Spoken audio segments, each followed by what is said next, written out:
Nataka kuzindua marathon yetu hii ambayo inatarajiwa kufanyika siku ya Jumamosi tarehe 22 mwezi wa 8 mwaka huu wa 2026. Kwa hesabu kuanzia tarehe 22 ya leo mwezi wa 7 mpaka tarehe 22 ya mwezi wa 8, maana tuna muda wa mwezi mmoja kasoro siku moja itakuwa imeshatoka. Ndio siku ya leo. Na itafanyika Kendwa, mkoa wa Kaskazini Unguja, ule mkoa ambao umenyoka kabisa. Lakini swala la kujiuliza, kwa nini utalii? Kwa nini Wizara ya Habari, Sanaa, Utamaduni na Michezo? Pengine ingetosha tu kwamba saa hizi hapa angelikuwa anazungumza mtu ambaye anatoka katika Wizara ya Utalii, kwa sababu jina la marathon yetu ni Utalii Nungwi International Marathon.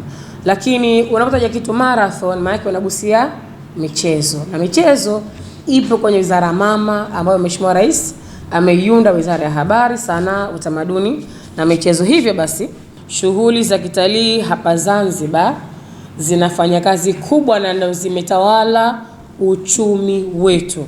Hivyo basi marathon inamaanisha kukimbia, na tutakwenda kukimbia huko na kama ilivyotaja tuna kilomita 21, kilomita 10 na kilomita 5.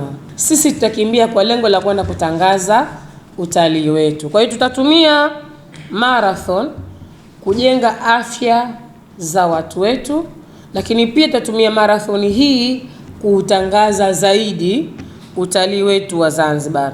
Marathon yetu hii pia itakuwa inahakikisha kwamba mbali tutakutangaza utalii, lakini pia itakwenda kukemea yale mambo ambayo yanaharibu kwa namna moja ama nyingine sekta yetu ya utalii. Na miongoni mwa mambo hayo ni pamoja na yalitajwa na mwenzangu hapa, kukemea masuala mazima ya madawa ya kulevya, kwa maana kwamba matumizi ya madawa ya kulevya. Matumizi ya madawa ya kulevya haya yanapelekea sana kuharibu utalii wetu. Lakini pia kukemea matendo yote ya udhalilishaji wa kijinsia kwa wanawake, kwa watoto na kwa wazee. Lakini sambamba na hilo, kukemea masuala mazima ya uchafuzi wa mazingira, kwa sababu tunaelewa kama tunasifia tuna fukwe nzuri sana, lakini fukwe hizi kama hatujaziweka uzuri, hatujaziweka katika mazingira safi na salama, basi hata taswira ya utalii wetu nayo itakuwa inashuka chini, na wenzetu wanapokuwa wanakuja itakuwa wanapiga picha pale kuna ule uchafu.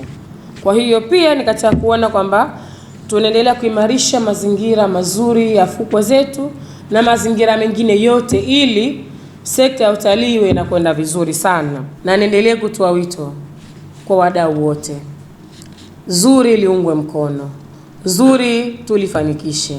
Naomba nitamke rasmi kwamba mashindano haya ya utalii Nungwi International Marathon ya mwaka 2026 ambayo yanatarajiwa kufanyika siku ya tarehe 22 mwezi wa 8 mwaka huu wa 2026, Kendwa, Nungwi, mkoa wa Kaskazini Unguja, nimeazindua rasmi. Tumedhamiria, tumekusudia na tunayonia na tumepania kuhakikisha mchezo wa riadha tunaofikisha katika hatua nyingine kabisa. Na sio tu kwenye hili, tunayo mengi ambayo tutafanya sisi kwa umoja wetu. Sisi kama YAS tumekuwa mstari wa mbele katika kusupport shughuli za michezo hapa Zanzibar, kwa kuitangaza, lakini pia kutengeneza mifumo ambayo itasaidia katika kuendesha shughuli hizi za michezo na shughuli mbalimbali zinazofanyika hapa Zanzibar. Kwa upande wa YAS sisi mara nyingi huwa tunakuwa na mchango mkubwa wa kutangaza matukio yanayofanyika hapa Zanzibar. Kwa mfano kama tukio kama hili la utalii Nungwi International Marathon, tunawatengenezea mifumo katika kuitangaza shughuli yao kwa platform zetu ambazo tuko nazo, ambazo kwa kupitia njia za SMS, lakini kwa kupitia pia peji zetu za mitandao ya kijamii.